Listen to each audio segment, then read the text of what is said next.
Budget में बिहार के मखाना का भी जिक्र है, इस बार के बजट में बिहार के आईआईटी का भी जिक्र है, इस बार के बजट में बिहार में फूड इंडस्ट्री खोलने का भी जिक्र है। तो कहीं ना कहीं, और बजट अभी लाइव चल रहा है और इसी बीच हम बजट के इर्द गिर्द की खबरों को आपको बताएंगे और आज बजट में क्या हो रहा है, आप छात्रों के लिए क्या जरूरी है, ये सारी चीजें कहीं ना कहीं बजट के बारे में आप सबों को जाननी है। तो धीरे धीरे हम बढ़ते हैं, तो बढ़ने से पहले कुछ बेसिक्स फंडामेंटल को जान लेते हैं कि आखिर बजट है क्या। क्या बजट का जिक्र हमारे संविधान में है?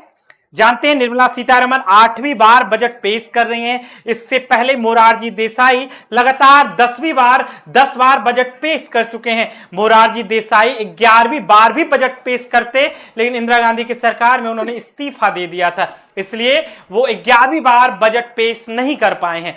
तो शायद इसलिए, नहीं तो वो रिकॉर्ड उनके नाम पे रहता। और लगातार निर्मला सीतारमण 8 बार बजट पेश कर रही हैं और निर्मला सीतारमण के नाम पे ही जब वो फरवरी 2020 में बजट पेश कर रही थी तो सबसे लंबा बजट भाषण था उनका बजट भाषण 2 घंटे 42 मिनट का बजट भाषण था।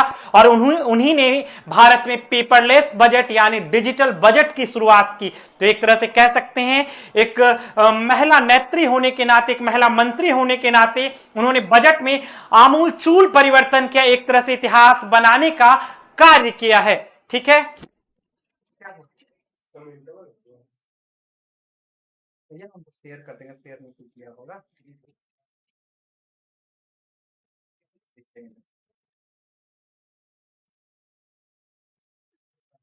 तो ये जानना है, ठीक है। तो सबसे पहले आज जानते हैं कि बजट होता क्या है। देखिए, बजट का कहीं भी हमारे भारतीय संविधान में बजट शब्द का प्रयोग नहीं, और बजट शब्द का वैसे भी प्रयोग, जब ब्रिटेन में बजट पेश किया जाता था तो एक चमड़े का बक्सा होता था, उसे फ्रांसीसी भाषा में बुजेट कहा जाता था, उसी के आधार पे बजट कहा गया है। ठीक है, तो बजट क्या है? एक विशिष्ट वित्तीय स्थिति के सरकार के किसी साल का जो अनुमानित राजस्व का आय व्यय का लेखा जोखा होता है, उसे बजट कहते हैं। जैसे आप लोग भी अपने पारिवारिक जीवन में बजट के बारे में कहीं ना कहीं सारी चीजों के बारे में बजट बनाते होंगे। जब कोई फंक्शन करना होता होगा या कुछ करना होता होगा तो आप बजट बनाते होंगे।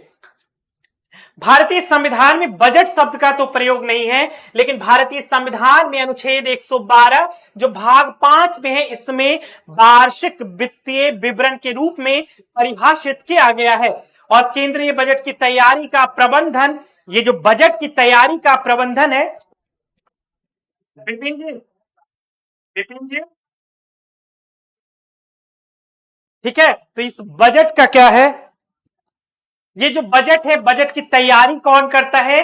तो बजट की तैयारी का प्रबंधन वित्त मंत्रालय में आर्थिक मामलों के विभाग करता है। ठीक है, कौन करता है? तो वित्त मामलों का जो आर्थिक विभाग होता है वो क्या करता है? बजट की सारी तैयारियां करता है। हिंदी में बजट क्यों छपना अनिवार्य हुआ? आज भी आप देख रहे हो कुछ कुछ शब्द निर्मला सीतारमण हिंदी में बोल रही हैं। हिंदी में बजट की शुरुआत इसलिए हुई थी क्योंकि भारत विविधताओं का देश है और भारत में हर एक भाषाई लोग रहते हैं, इसलिए बजट को हिंदी में ध्यान में रख के किया गया था। पंडित जवाहरलाल नेहरू की सरकार थी, मंत्री सी.डी. देशमुख थे। 1955-56 के बजट में बजट हिंदी और भारत की अन्य भाषाओं में प्रस्तुत हुआ। भारत के वित्त मंत्री 1955 में चिंतामणि द्वारकानाथ देशमुख ने यह बजट हिंदी में भी पेश किया था, हिंदी में भी रखा था। और उस समय जो पीएम थे वो कौन थे? जवाहरलाल नेहरू।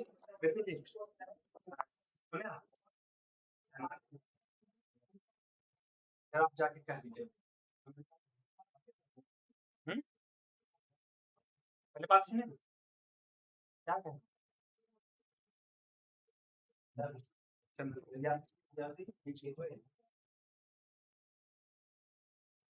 तो आज बजट के बारे में हम बहुत विस्तृत तौर पे आप लोगों को बने रहना है। देखिए, आज वित्त मंत्री ने बजट भाषण में कहा कि हमें महिलाओं पे, रूरल्स, माइग्रेशन पे, इन सारी चीजों पे ध्यान देना है। ठीक है, तो वित्त मंत्री ने सबसे पहला कहा कि हमारा जो फोकस है वो ज्ञान पे है। किस पे फोकस है?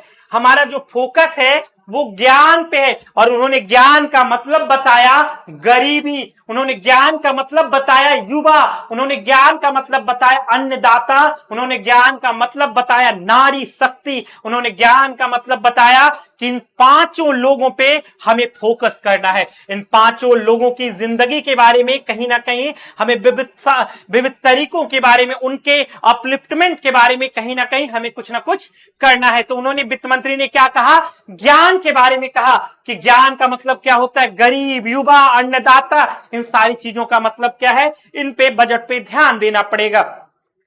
बजट में कहा गया कि अगले 6 साल में मसूर, तुअर जैसी दालों की पैदावार बढ़ाने के लिए कार्य होगा। कपास की पैदावार बढ़ाने के लिए 5 साल का मिशन है। इसरो देश का कपड़ा, इससे देश का जो कपड़ा उद्योग है वो फलेगा फूलेगा, देश का जो कपड़ा उद्योग है वो आगे बढ़ेगा। एक तरह से बजट भाषण में निर्मला सीतारमन ने कपास की खेती को बढ़ाने के तौर तरीकों पे बात की। उसी तरह निर्मला सीतारमन ने मेगा इंडस्ट्री जैसे बिहार में national institute of food technology, 3 नए एयरपोर्ट और मखाना बनेगा, ऐसी घोषणाएं की। लेकिन बहुत सारे लोग कहते हैं कि बिहार में ये सारी घोषणाएं हो रही है क्योंकि बिहार में इस साल चुनाव होने वाले हैं और बीजेपी के लिए कहीं ना कहीं ये बिहार एक निर्णायक भूमिका में होता है। क्योंकि बीजेपी के लिए कहीं ना कहीं बिहार में अगर आप बात करें तो बिहार उनके उस गुत्थी में कहीं ना कहीं फिट नहीं बैठता, बिहार उन्हें हमेशा चकमा देता है। तो इसीलिए इस बार बिहार में निर्मला सीतारमन अभी भी भाषण दे रही हैं और उसमें उन्होंने कहा कि national institute of food technology खुलेगा, 3 नए एयरपोर्ट बनेंगे, मखाना उद्योग बनेगा और राज्य में इसी साल चुनाव है। इसी के मद्देनजर ये सारी बातें कही जा रही है, ठीक है। और सबसे बड़ी बात कि उन्होंने कहा कि न्यू इनकम टैक्स बिल अगले हफ्ता आएगा। मतलब जो टैक्स, जो बिल के बारे में होता है, जो टैक्सेशन के बारे में होता है, जो कहा जाता है कि क्या बजट में आम लोगों के लिए टैक्सेशन में कुछ सुधार आएंगे, तो उसके बारे में निर्मला सीतारमन ने कहा कि अगले हफ्ते एक नया बिल आएगा। और सबसे बड़ी बात कि अगले साल कपास की पैदावार बढ़ाने के लिए 5 साल का उन्होंने मिशन रखा, क्योंकि भारत को कहीं ना कहीं वो चाह रही हैं कि भारत को एक तरीके से, किसी ना किसी तरीके से, भारत को किसी ना किसी वे में एक तरीके से क्या करना है कि भारत की जो जनमानस में जो टेक्सटाइल के रूप में काम करना है उस क्षेत्र में आगे बढ़ाना है, ठीक है। तो ये सारी चीजें कहीं ना कहीं हो रही हैं। उसके बाद किसान क्रेडिट कार्ड पर कर्ज की जो लिमिट थी वो 3 लाख से बढ़ाकर 5 लाख कर दी गई है।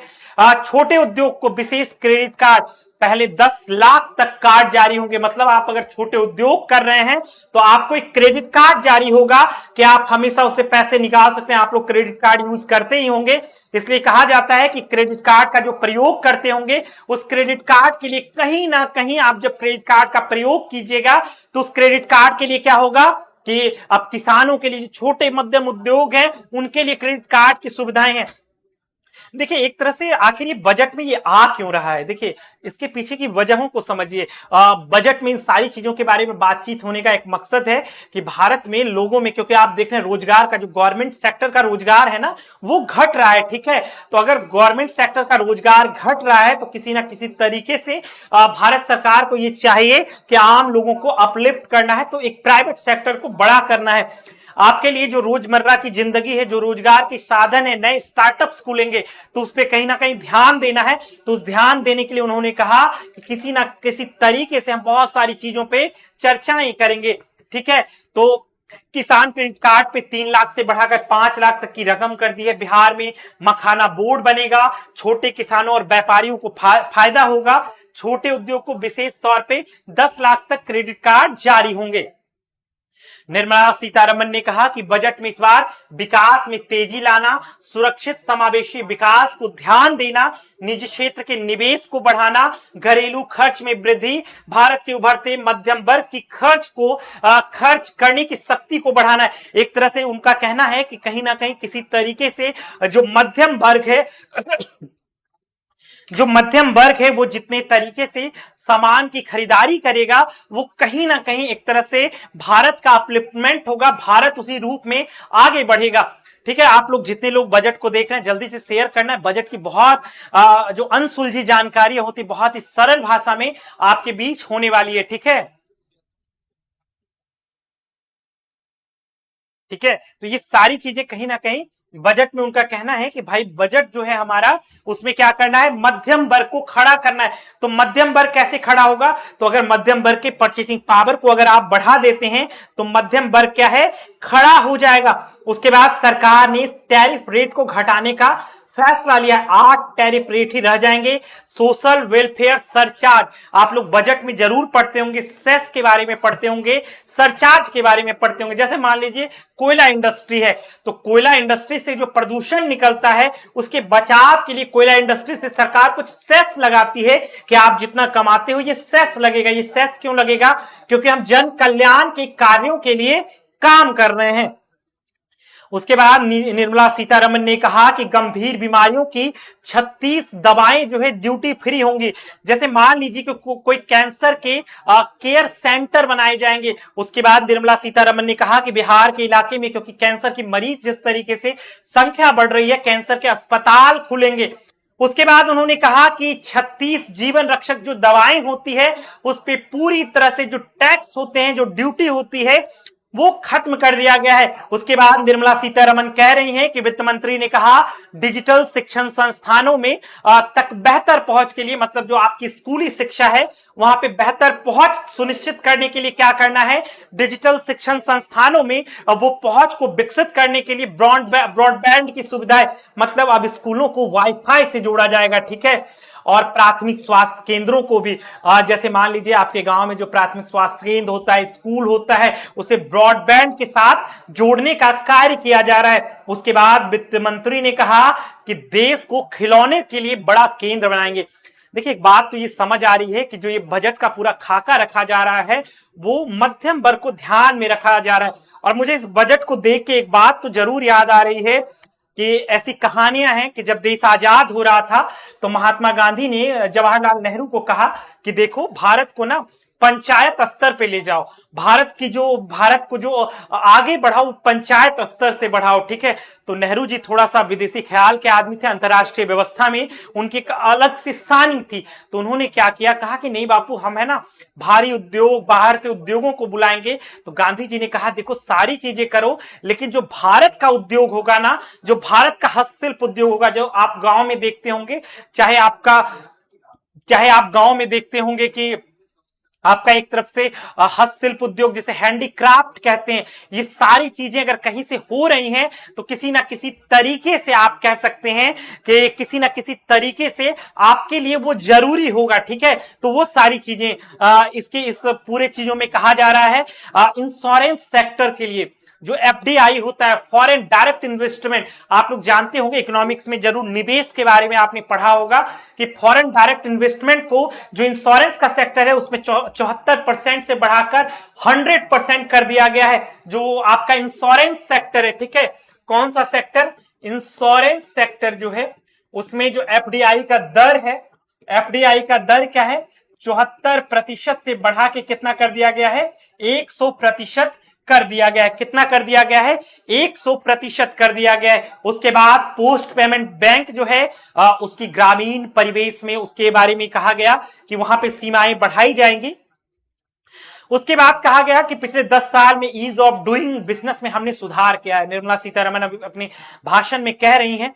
उसके बाद उन्होंने कहा कि हर राज्यों की भागीदारी के लिए हम 50 जो आपके जो पर्यटन केंद्र हैं उन्हें हम डेवलप करेंगे। जैसे आप देख रहे होंगे कि कहीं ना कहीं सरकारों ने क्या किया, किसी ना किसी तरीके से, जैसे आप देखते होंगे महाकाल कॉरिडोर, उसके बाद विश्वनाथ कॉरिडोर जैसे कॉरिडोर का निर्माण किया, तो भारत में कहीं ना कहीं एक तरफ से धार्मिक पर्यटन बढ़ा है। ठीक है। उसके बाद भारत सरकार ने कहा कि चिकित्सा पर्यटन और स्वास्थ्य लाभ को भी बढ़ाया जाएगा। देखिए इसका एक मूल मकसद क्या है चिकित्सा पर्यटन का, आप बिहार जैसे राज्यों, गरीब राज्यों की श्रेणी में आते हैं, उन राज्यों के साथ एक सबसे बड़ी समस्या क्या है, वहां से सिर्फ रोजगार के लिए माइग्रेशन नहीं होता, वहां से ना कहीं आपके अच्छे स्वास्थ्य के लिए, अच्छे इलाज के लिए माइग्रेशन होता है, जिसे आप कहते हैं हॉस्पिटल की सुविधाओं के लिए माइग्रेशन होता है। तो ये सारा माइग्रेशन कहीं ना कहीं ये हो रहा है। उसके बाद वित्त मंत्री ने कहा कि उड़ान कनेक्टिविटी के तहत करीब 1.5 करोड़ लोगों को प्लेन में यात्रा कराया जाएगा, उसका सपना पूरा किया जाएगा। करीब 88 नए एयरपोर्ट जोड़े गए हैं और कहा गया कि 120 नए गंतव्यों तक क्षेत्रीय कनेक्टिविटी बढ़ाई जाएगी। उसके बाद पीएम स्वनिधि से 28 लाख लोगों को फायदा होगा। उन्होंने कहा कि हमारी जो सरकार है वो शहरी गरीबों और कमजोर समूहों को प्रदान कर रही है, शहरी कामगारों की आय बढ़ाने की योजनाएं बना रही है। ठीक है, उसके बाद वित्त मंत्री ने कहा कि करीब 6500 विद्यार्थियों की सीटें जो मेडिकल कॉलेज है वहां पे बढ़ाई जाएंगी। भारत का जो फुटवेयर और लेदर का क्षेत्र है उसमें सहायता के लिए लेदर वाले फुटवेयर की योजना है। फुटवेयर के क्षेत्र को कहीं ना कहीं किसी ना किसी रूप में बढ़ाना है। खिलौना निर्माण का जो क्षेत्र है उसमें क्या करना है, इंडिया में एक तरह से इंडिया की सानी बनानी है। सूक्ष्म उद्योग के लिए क्या करना है, 5 लाख की सीमा वाले विशेष अनुकूल क्रेडिट कार्ड की लिमिट 10 लाख तक करनी है। निर्मला सीतारमण का यह जो भाषण था लगातार 8वां भाषण था।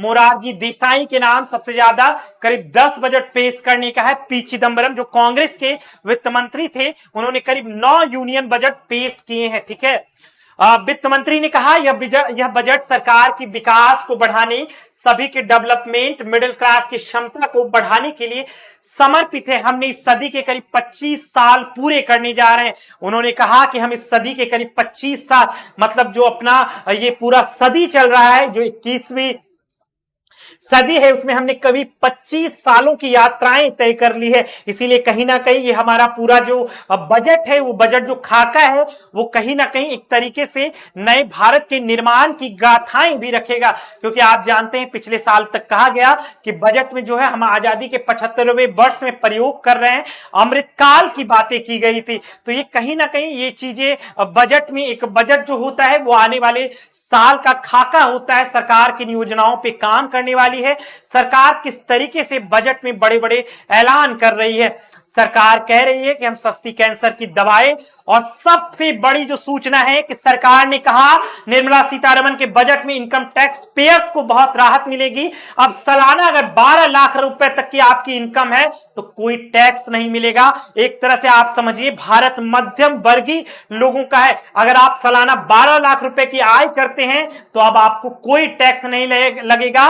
वहीं अब पिछले 4 साल का आईटी रिटर्न एक साथ फाइल कर सकेंगे। देखिए, जैसे आप बैंकों में ऋण लेने जाएंगे तो एक वहां सबसे बड़ा खाका होता है कि पिछले 3 सालों का आप रिटर्न भरिए। तो सबसे मजेदार बात है कि इस बार क्या है, 4 साल का आईटी रिटर्न आप एक साथ फाइल कर सकते हैं।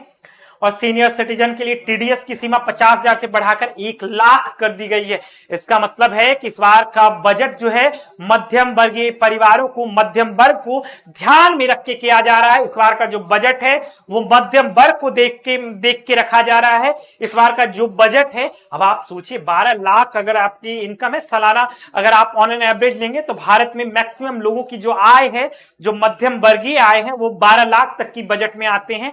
और कहीं ना कहीं वो इनकम टैक्स के स्लैब से बाहर होंगे।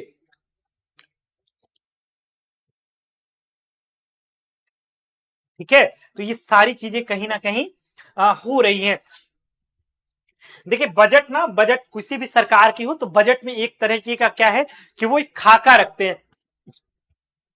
बजट में बताते हैं कि देखिए हम क्या क्या करने वाले हैं। बजट में ये बताने का प्रयास करते हैं कि देखिए हम बजट के माध्यम से किन चीजों को आपके सामने लाने का प्रयास कर रहे हैं। देखिए हमारी रोज जब करंट अफेयर की क्लासेस चलती हैं तो बहुत फैक्चुअल जो जानकारी है वहां पे आपको मिल जाएगी। जो ग्रोथ रेट है, आज के सेशन के लास्ट में जो कल इकोनॉमिक सर्वे आया था उसके कुछ आंकड़े भी आपके सामने रखूंगा। लेकिन अभी क्या है कि बजट हमारे सामने प्रस्तुत हो रहा है, और सबसे बड़ी बात कि साथ साथ में बजट प्रस्तुत हो रहा है और कुछ बजट के सारांश को आपके बीच रखने का मैं प्रयास कर रहा हूं। एक बात है कि एआई के लिए करीब 500 करोड़ रुपए का ऐलान, मैं बार बार आपको करंट अफेयर की क्लासेस में बताता हूं कि देखिए एआई का रोल होने वाला है। ठीक है, तो जब एआई का रोल होने वाला है तो भारत सरकार भी उससे कहां पीछे है। एआई के लिए उन्होंने 500 करोड़ रुपए का ऐलान किया। कितना?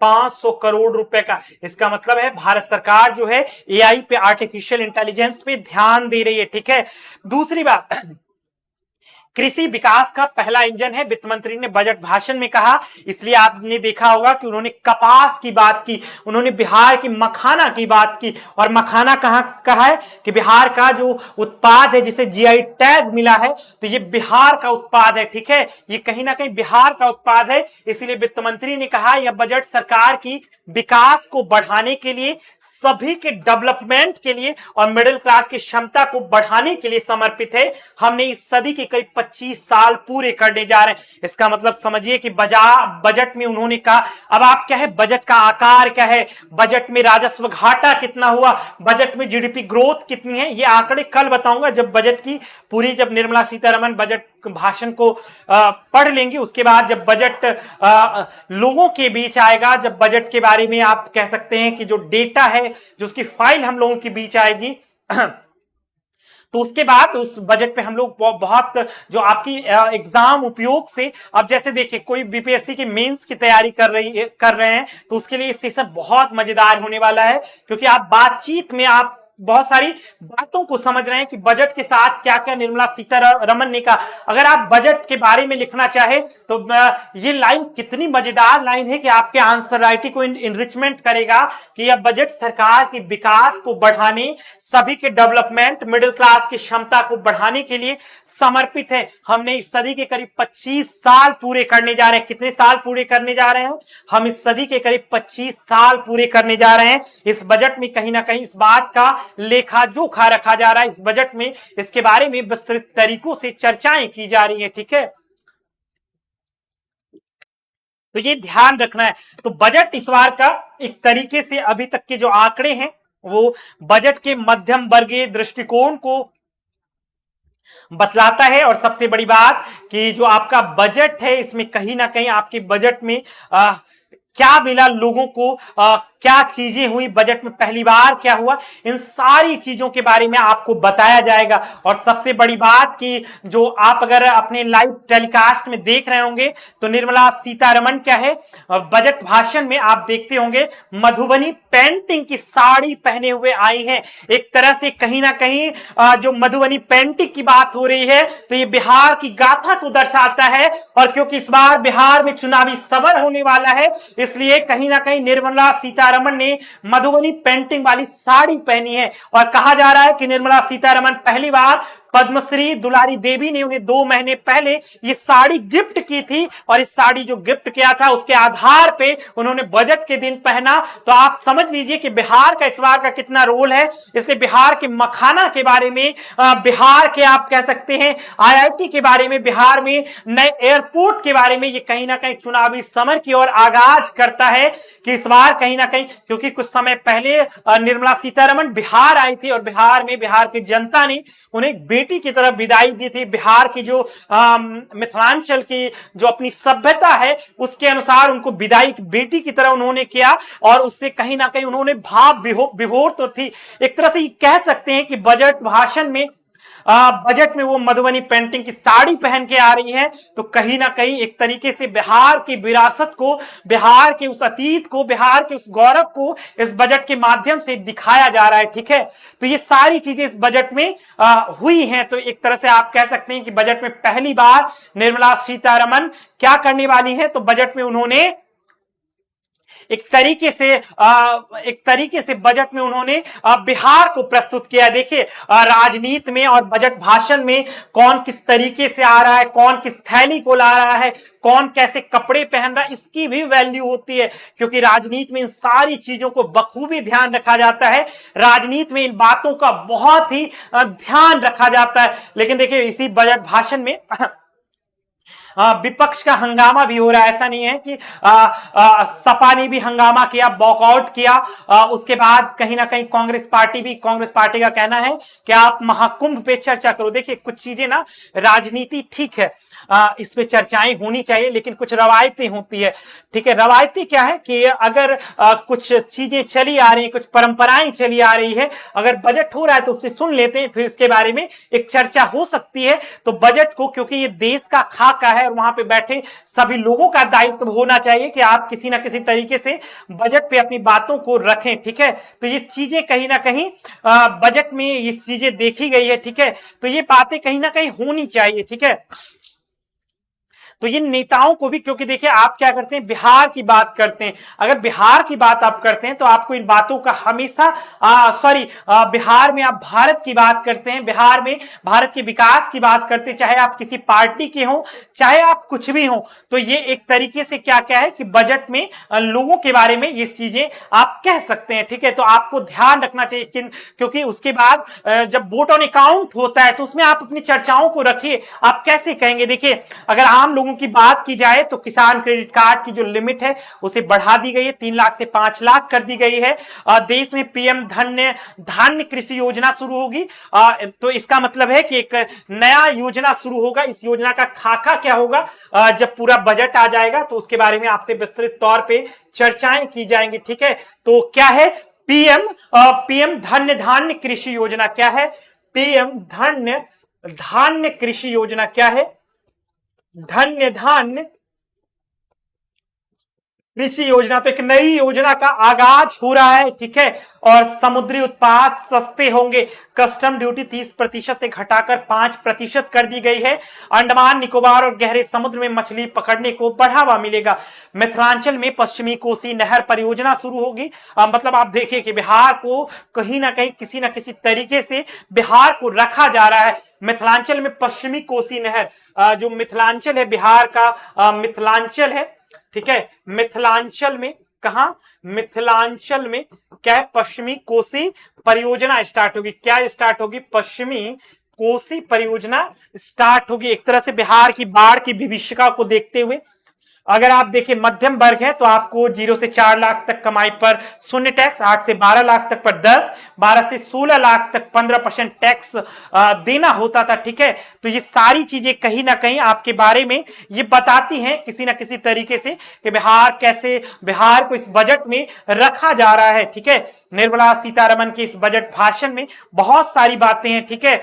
वित्त मंत्री ने 1 घंटा 17 मिनट का में 5 बार पानी पिया, ठीक है। कहीं ना कहीं इस बार 1 घंटे 17 मिनट का उनका भाषण, ठीक है। 1 घंटे 17 मिनट का उन्होंने भाषण दिया। 12.75 लाख रुपए तक की इनकम पर टैक्स नहीं होगी, नई रिजीम चुनने पर फायदा होगा, ठीक है। ये सारी चीजें कहीं ना कहीं बताई जा रही हैं, ठीक है।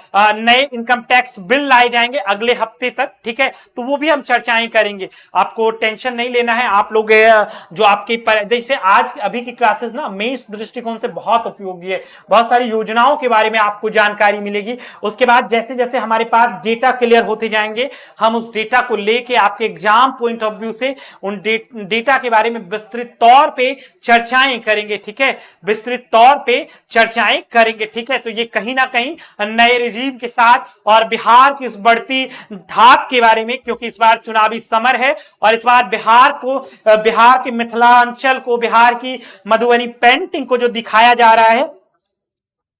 एक आपको और डेटा बताता हूं कि सबसे लंबा भाषण जो है रिकॉर्ड है इन्हीं के नाम पे, निर्मला सीतारमन के नाम पे है। और सबसे ज्यादा शब्द 1991 में मनमोहन सिंह ने 8650 शब्दों का बजट भाषण दिया था। और उनके बाद कहा जाता है कि 2018 में तब के वित्त मंत्री अरुण जेटली का भाषण 8604 शब्दों का था। और सबसे छोटा बजट भाषण 1977 में तब के वित्त मंत्री हीरूभाई मुल्लीजी भाई पटेल का भाषण केवल 800 शब्दों का था, ठीक है।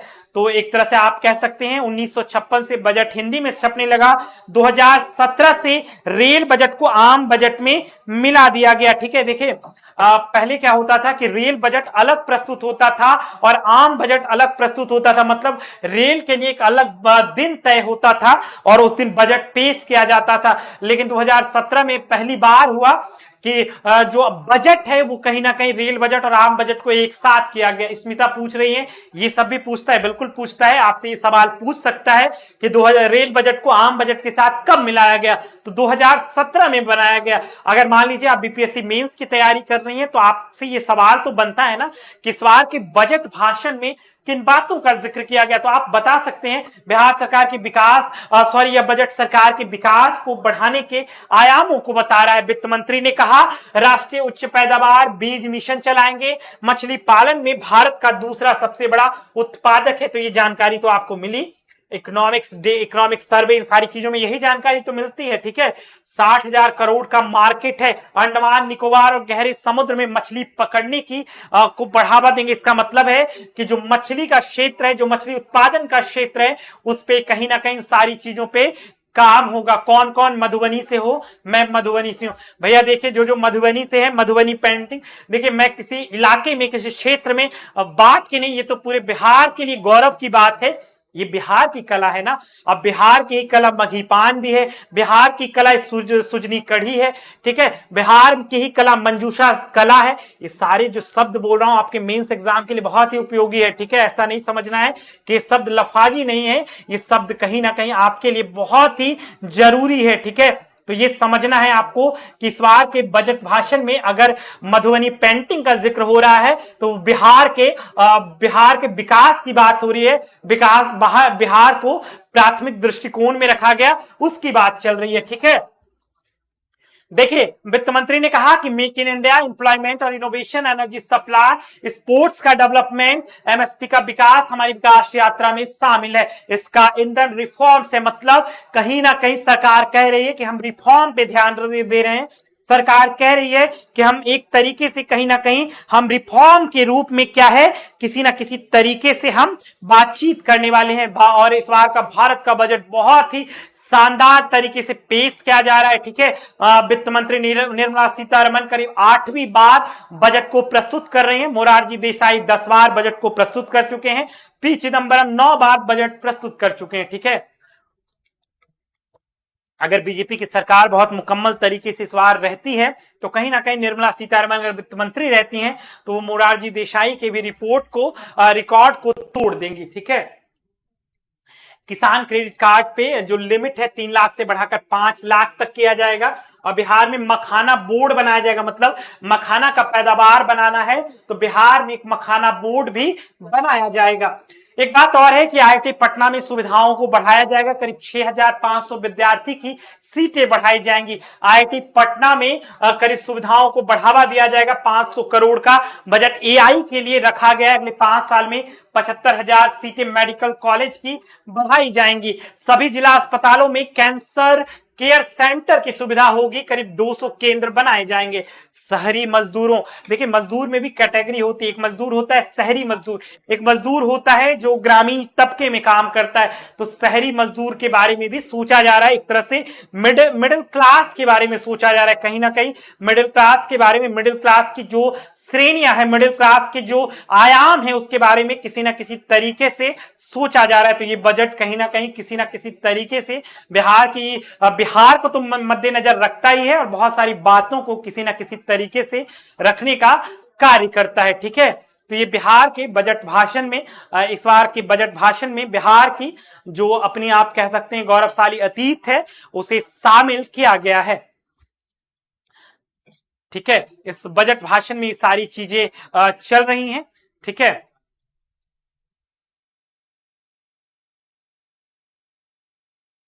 ठीक है,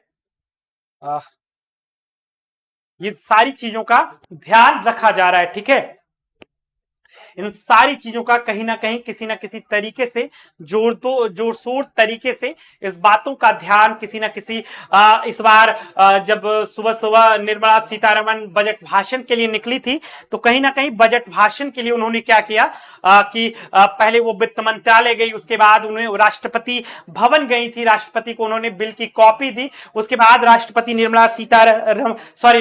द्रौपदी मुर्मू ने उन्हें क्या किया कि उन्हें दही चीनी खिलाया और कहीं ना कहीं उनके बजट को उनके लिए शुभकामनाएं प्रेषित की हैं। तो एक तरह से बजट के लिए आप कह सकते हैं कि बजट के लिए ये सारी चीजें कहीं ना कहीं एक उपयोगी साबित होने वाली चीजें रही।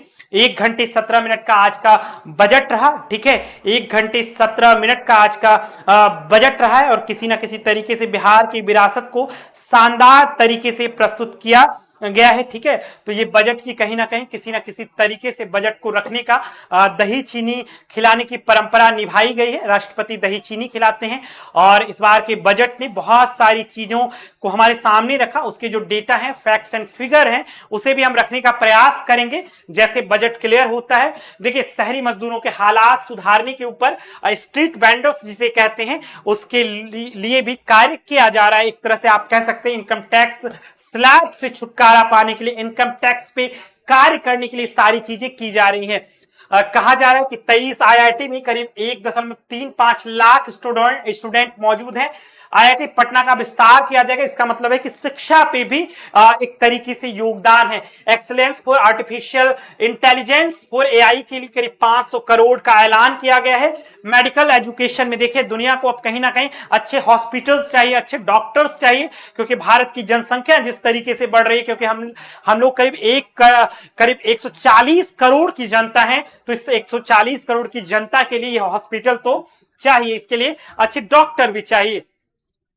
National institute of food technology बनाने की बात की जा रही है। आईआईटी का विस्तार और मखाना बोर्ड बनाने का ऐलान है। राज्य में इसी साल चुनाव है, शायद इसी को मद्देनजर रखते हुए पीएम स्वनिधि योजना के बारे में भी कहा जा रहा है। और सबसे बड़ी बात कि श्रमिकों के पहचान पत्रों ई श्रम पोर्टल पर रजिस्ट्रेशन की व्यवस्था मिलेगी। 1 करोड़ कामगारों को रोजगार और फायदा मिलेगा। आरोग्य योजना के तहत इन्हें लाभ मिलेगा। ठीक है, तो ये कहीं ना कहीं बजट भाषण में निर्मला सीतारमण ने भारत की विविधताओं को रखा, भारत के मध्यम वर्ग की जरूरतों को रखा। एक तरह से कहीं ना कहीं भारत के मध्यम वर्ग के साथ साथ भारत की उस आप कह सकते हैं सभ्यता संस्कृति को बताने का प्रयास किया और कहीं ना कहीं बजट भाषण में पूरे भारत को समेटने का प्रयास किया। जब इसके फैक्ट्स एंड फिगर आएंगे, भारत का जीडीपी ग्रोथ क्या है, भारत का फिजिकल डेफिसिट क्या है, तब शायद इस ये जो पूरा बजट है इसके बारे में और तरीके से कि पिछले साल का हमारा क्या रहा है, खाका क्या रहा है, हम कितने घाटे में हैं, कितने नफे नुकसान में, इसकी भी बात की जाएगी। ठीक है, तो ये सारी चीजें कहीं ना कहीं निर्मला सीतारमण ने आज के बजट भाषण में कहा। कल आप जानते हैं इकोनॉमिक सर्वे आया था, उस इकोनॉमिक सर्वे के भी डेटा को हम लोग थोड़ा देखते हैं जिससे कि आपको भारत को समझने में सहायता होगी। 2025-26 में कहा गया कि इकोनॉमी करीब 6.3% से 6.8% की रफ्तार से बढ़ने का अनुमान है। सर्वे में कहा गया कि 2047 तक भारत को विकसित भारत बनाने के लिए अगले 1 से 2 दशक तक 8% की दर से आर्थिक विकास करना होगा। इसका मतलब है कि अगर भारत को बढ़ना है, 2047 तक विकसित भारत का सपना देखना है, तो भारत का जो रफ्तार होना चाहिए 8% से अधिक होना चाहिए। अब आप पूछेंगे सर किस विकसित भारत की बात की जा रही है? तो जिस विकसित भारत की आप बात कर रहे हैं, हमारे डॉक्टर एपीजे अब्दुल कलाम ने भी सपना देखा था विकसित भारत 2020, विजन 2020, लेकिन हमारे नेताओं ने, हमारे महान नेताओं ने उस विजन को 2047 तक किया और हमारा देश आज भी विकासशील देशों की फहरिस्त में खड़ा है। तो ये सारी चीजें कहीं ना कहीं बजट के लिए जरूरी है। 2023-24 में रिटेल महंगाई 5.4% थी, जो अप्रैल दिसंबर में 2024 में 4.9% हो गई। चौथी तिमाही में जो महंगाई में कमी की उम्मीद है, खराब मौसम, खराब उपज के चलते सप्लाई चेन में बाधा आने से ये होगा। एक तरह से चौथी तिमाही में महंगाई की कमी की उम्मीद। सर्वे में कहा गया कि लेबर मार्केट के हालात 7 साल में सुधरेंगे। ठीक है, फाइनेंशियल ईयर 2024 में बेरोजगारी का दर गिरकर 3.2% हो गया है। वहीं ईपीएफओ में नेट पेरोल पिछले 6 सालों में दोगुना हुआ है। एआई का तेजी से विकास हो रहा है, न केवल ग्लोबल लेवल पे बल्कि मार्केट में नए अवसर भी, जैसे देखिए एआई से नौकरियां तो जाएंगी लेकिन एआई एक नए अवसर को भी जनरेट करेगा। एआई के चलते होने वाले बदलाव के विपरीत प्रभावों को कम करने की भी बात की जा रही है। अगर भारत को अगले 20 सालों में तेज ग्रोथ के लिए अपने इंफ्रास्ट्रक्चर में निवेश करना होगा, पिछले 5 साल में सरकार के फिजिकल, डिजिटल और सोशल इंफ्रास्ट्रक्चर पर एक तरीके से सरकार को फोकस करना होगा। पब्लिक फंडिंग से अकेले की जरूरतें पूरी नहीं होंगी, इसलिए प्राइवेट भागीदारी को बढ़ाना पड़ेगा। इसका मतलब है PPP model, public private partnership model भी कहा जाता है आपकी इकोनॉमिक्स की क्लासेस में, क्योंकि आप जानते हैं इकोनॉमिक्स के हमारे बड़े धुरंधर 2 शिक्षक हैं, अरविंद पांडे सर और प्रशांत सर। आपको इकोनॉमिक्स की जो बहुत आप कह सकते हैं जटिल धारणाएं होते हैं वो आपको बताने का दोनों शिक्षक हमारे संस्थान के बहुत ही आप कह सकते हैं चुनिंदा शिक्षक हैं, जो इकोनॉमिक्स के आपको जटिल विधाओं के बारे में बताते हैं। कहीं ना कहीं एक तरीके से जब आप कहीं ना कहीं सर आपको इन सारी संकल्पनाओं के बारे में बताते होंगे, ठीक है, तो वो प्राइवेट भागीदारी जो है उस प्राइवेट, क्योंकि आप देखिए अगर आपको अर्थव्यवस्था चलाना है, अगर भारत को चलाना है, तो उसके लिए प्राइवेट पार्टनरशिप को बढ़ाना पड़ेगा। भारतीय बाजार के सामने सबसे बड़ा जोखिम अमेरिका से जुड़ा है। सर्वे में कहा गया अमेरिकी बाजार में करेक्शन की हाई पॉसिबिलिटी बताई गई है। इसका भारतीय शेयर बाजार पर असर पड़ सकता है, खासकर रिटेल निवेशकों पर, ठीक है। तो एक बात क्या है, अमेरिका में आप जानते हैं डोनाल्ड ट्रंप जो अमेरिका के 47वें राष्ट्रपति हैं, दक्षिणपंथी विचारधारा के हैं, और सबसे बड़ी बात कि उलट पुलट बयानों के लिए जाने जाते हैं, और सबसे बड़ी बात कि वो जब कुछ छेड़छाड़ करेंगे अमेरिका के बाजारों में, करेक्शन होगा, तो भारत का जो सेंसेक्स होगा, भारत की जो अर्थव्यवस्था होगी, भारत का जो शेयर मार्केट होगा, आज ही मैं आपको सुबह सेबी के बारे में बता रहा था जो शेयर मार्केट को रेगुलेट करती है, ठीक है, तो कहीं ना कहीं उन शेयर मार्केट पे प्रभाव पड़ेगा। भारत के जो खुदरा रिटेलर हैं, जो खुदरा व्यवसायी हैं, उन पे ये प्रभाव पड़ने वाला है। तो एक तरीके से कहीं ना कहीं भारतीय अर्थव्यवस्था में यह भी देखना पड़ेगा। इकोनॉमिक सर्वे कह रहा है कि अगर अगले 20 सालों में भारत को तरक्की करना है, अगले 20 सालों में भारत को कहीं ना कहीं अगर विकास की राह पे चलना है, तो भारत को बहुत सारी चीजों पे ध्यान देना पड़ेगा।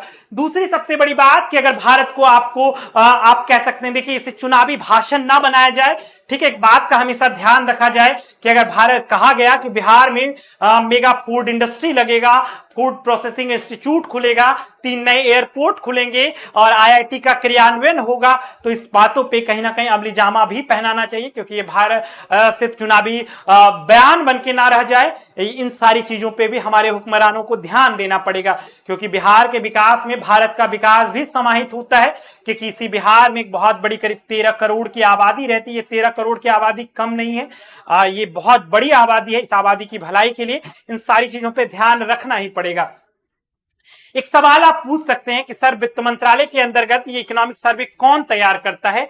तो वित्त मंत्रालय के अंतर्गत एक डिपार्टमेंट होता है इकोनॉमिक अफेयर, इसके अंदर एक इकोनॉमिक डिवीजन होता है। यही इकोनॉमिक डिवीजन कहीं ना कहीं इकोनॉमिक सर्वे को बनाने का कार्य करता है। 1950-51 में पहली बार इकोनॉमिक सर्वे पेश हुआ था, ठीक है, केंद्रीय बजट के एक भाग के रूप में। लेकिन 1964 के बाद इस सर्वे को केंद्रीय बजट से अलग कर दिया। तब से बजट पेश करने को ठीक एक दिन पहले इकोनॉमिक सर्वे पेश किया जाता है। जैसे 31 जनवरी को इकोनॉमिक सर्वे पेश किया गया और 1 फरवरी को 8वीं बार निर्मला सीतारमन ने भारत के विकसित भारत के 2047 तक विजन डेवलप इंडिया के नक्शों को रखा। एक तरह से आप कह सकते हैं इस पूरे आज की इस परिपाटी में, इस जुगत में कहीं ना कहीं विकसित भारत के सपनों को रखने का प्रयास किया गया है इस पूरी अवधारणाओं में, ठीक है। तो इन बातों को हमें समझना है। हमने इकोनॉमिक सर्वे के उन गूढ़ रहस्यों को भी समझने का प्रयास किया और कहीं ना कहीं हमने बिहार की बजट के मामले से, देखिए बजट में बहुत सारी चीजें तय होती है। कोई नेता कैसे जाता है, किस तरीके से गया। अगर निर्मला सीतारमन इस बार, क्योंकि 2-3 मंथ पहले वो बिहार आई थी, मधुबनी गई थी और पद्मश्री श्रीमती दुलारी देवी ने उन्हें मधुबनी पेंटिंग साड़ी गिफ्ट किया था। और वो साड़ी पहनना कहीं ना कहीं अपने बात में, क्योंकि हर साल आप देखते होंगे बहुत सारी चीजें बजट में चेंज होती है तो वो साड़ी पहनना, वो बिहार का नाम लेना, तो वो बता रहा है कि बिहार का चुनाव बिहार इंडिया के लिए कितना मायने रखता है, ठीक है। तो ये भी समझना है। देखिए रोजगार के बारे में कुछ लोग सवाल पूछ रहे हैं कि सर रोजगार के बारे में क्या। देखिए एक बात आपको समझना होगा कि रोजगार ना एक बहुत बड़ा यथार्थ है कि गवर्नमेंट सेक्टर में रोजगार डेवलपमेंट बहुत ज्यादा नहीं हो सकता, उसकी लिमिटेशन है, ठीक है। उसमें बाध्यताएं हैं क्योंकि सरकार के पास उस तरीके के ट्रेनिंग इंस्टीट्यूट हो, क्योंकि उस रेशियो में वैसा नहीं है। देखिए एक सबसे बड़ी जो समस्या है ना, 2011 2009 8-9 में घोटाला हुआ था, सत्यम घोटाला, सत्यम कंप्यूटर घोटाला, शायद आप लोग बहुत लोग उससे वाकिफ होंगे। तो सत्यम घोटाले के बाद कहीं ना कहीं एक तरीके से भारत का जो मैन्युफैक्चरिंग सेक्टर था वो धाराशाही हो गया, प्राइवेट सेक्टर धाराशाही हो गया। उसके बाद किसी सरकारों ने उसके उन्नयन के लिए ध्यान नहीं दिया।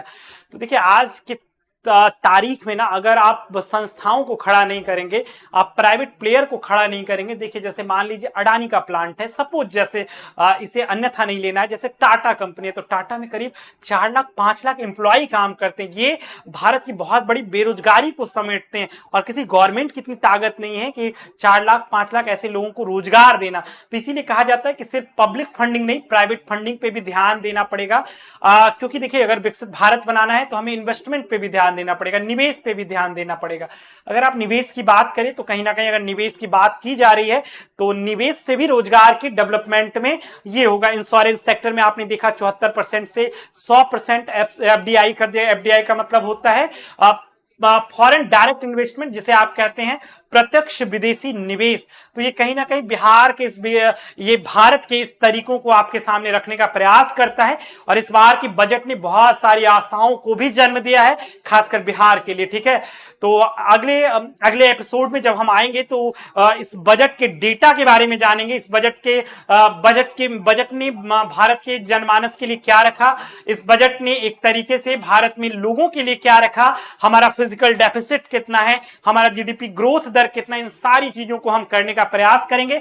और आप सभी जानते हैं कि रोज सुबह मैं आपको 5 बजे मिलता हूं और उस समय हम दोनों जम के तैयारी करेंगे करंट अफेयर का, क्योंकि देखिए ये जो महीना है ना, फरवरी का महीना है, इस महीने को कहा जाता है पतझड़ का मौसम है, ये महीना बसंत का है और ये महीना आपके प्यार का भी मौसम है। तो कहीं ना कहीं अगर ये महीना आपके बीच हर्षोल्लास का है, ये महीना बसंत पंचमी का है, हमारे और आपके आराध्य सरस्वती पूजा है, क्योंकि देखिए हमारे और आपके आराध्य कौन होने चाहिए, सरस्वती पूजा होना चाहिए, सरस्वती माँ होनी चाहिए, क्योंकि कहीं ना कहीं हमारे और आपके बीच वो एक तरीके से सृजन का काम करती है, ज्ञान देने का काम करती है। ठीक है, तो ये सारी चीजें कहीं ना कहीं हमारे और आपके साथ इस महीने में हम खूब जम के तैयारी करेंगे, खूब नए नए सवाल करेंगे, खूब नए नए आर्ग्यूमेंट करेंगे, वाद विवाद करेंगे, क्योंकि किसी ना किसी तरीके से ऑफिसर्स एकेडमी का सपना है कि हम एक मुक्त शिक्षा जो YouTube के माध्यम से देते हैं आप सबों के बीच, वो गुणवत्तापूर्ण भी। और एक चीज मैं आपको बताते हुए बहुत ही हर्षोल्लास के साथ कहता हूं, आप लोग जो समझते होंगे ना, YouTube पे जो हमारी क्लासेस होती है 12-14 घंटे क्लासेस होती है हमारे चैनल की, और सर का बड़ा आप कह सकते हैं कि उनका बड़ा डेडिकेशन होता है कि YouTube के साथ कंप्रोमाइज ना हो, पढ़ाई में किसी भी लेवल में, चाहे आप एप्लीकेशन पे पढ़ते हो, हमारे ऑफलाइन क्लासेस में पढ़ते हो या आप यूट्यूब पे पढ़ते हो, उनका कहना है कि कहीं पे क्वालिटी के साथ कंप्रोमाइज नहीं होना चाहिए, क्योंकि हमारे अगर यूट्यूब पे आ रहे हैं तो वो भी हमारे बच्चे हैं, एप्लीकेशन पे भी आ रहे हैं तो वो हमारे बच्चे हैं, इसलिए उन सारी चीजों का हम सभी शिक्षक ध्यान रखते हैं। ठीक है, तो फिर मिलेंगे कल, तब तक हमें अलविदा दीजिए, तब तक के लिए फिर मिलते हैं। जय हिंद, जय भारत, जय बिहार, धन्यवाद।